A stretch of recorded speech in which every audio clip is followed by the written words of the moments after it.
Hello, I am Susana Gaviria-Payne, and I'm delighted to present this research snapshot on behalf of professionals and researchers in early childhood intervention, otherwise known as PRECI. I am in Jajawaran country and acknowledge the traditional custodians of country throughout Australia and their connections to land, sea, and community. I pay my respect to their elders past, present, and emerging, and extend that respect to all Aboriginal and Torres Strait Islander peoples.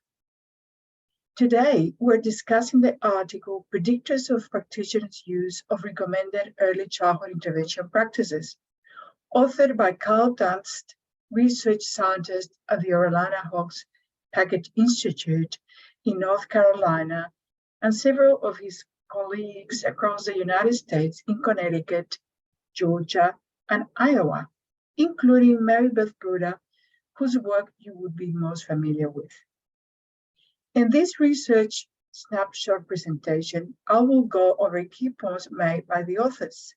We selected this article to highlight the critical importance of how using specific capacity building professional development approaches lead to the use of evidence-based practices.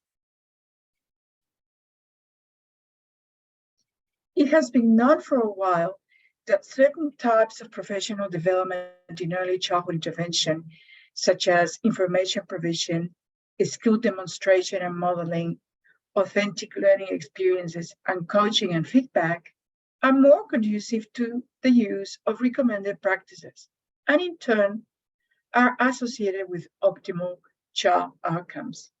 These are called professional development evidence-based practices. We have also known that the frequency of these professional development strategies has been found to relate to the increased use of recommended practices. In this study, the aim was to not only learn about the professional development needs of practitioners in a specific state in the United States, but also to identify the factors that may influence the capacity building of practitioners and the use of early childhood intervention practices. The authors specifically wanted to explore questions related to three issues. First, the extent to which practitioners' judgments of these professional development evidence-based practices delivered by professional development specialists related to practitioners' use of recommended practices. Second, whether these professional development evidence-based practices explained practitioners' use of recommended practices when also considering practitioner background, such as professional discipline, years of practitioners' experience, and age of children. And lastly, they examined how different professional development evidence-based activities related to the various early childhood intervention recommended practices. Between 781 and 955 practitioners from 14 different professional backgrounds participated in the study. About 70% of these participants were from early childhood education or special education, and the remaining 30% came from a range of allied health therapy background. All of them had 5 or more years of experience working with young children with disabilities.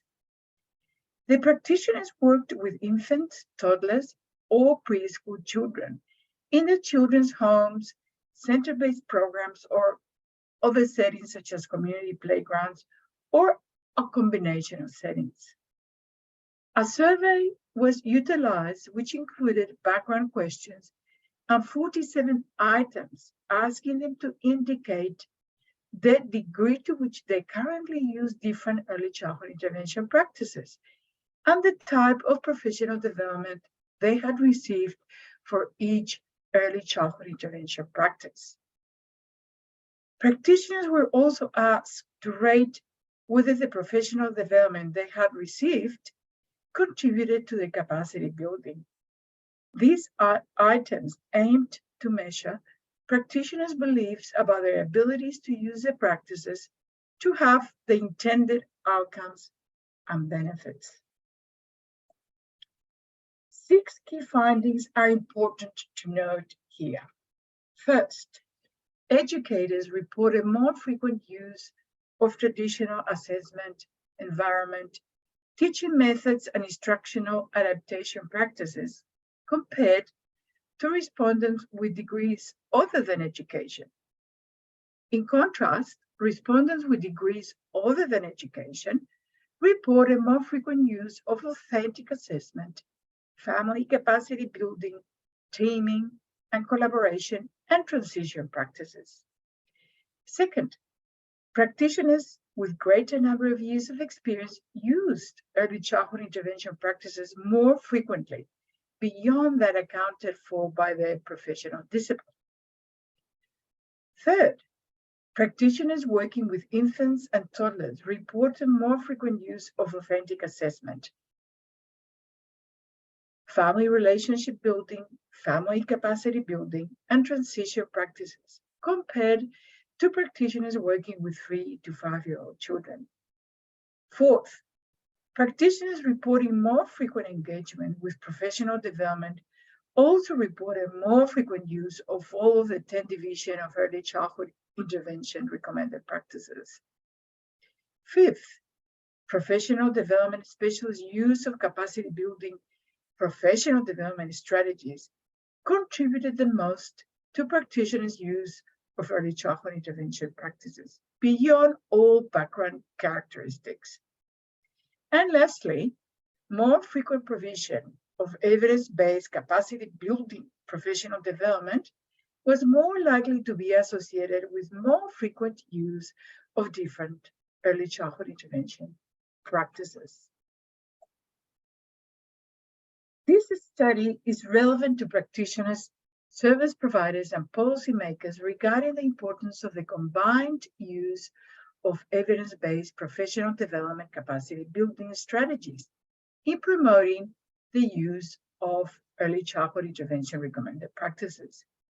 It highlights the significance of how professional development is provided is as important, if not more important, than just how often it is delivered.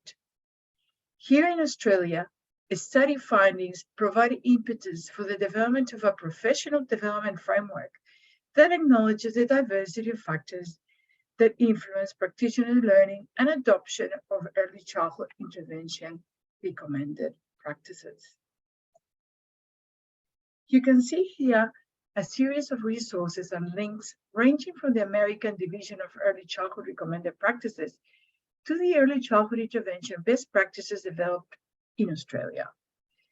The focus of the related topic is on the pyramid model in Australia, which has an evidence-based system for helping teachers and also families to guide the social emotional development of young children, and that has a series of online training modules.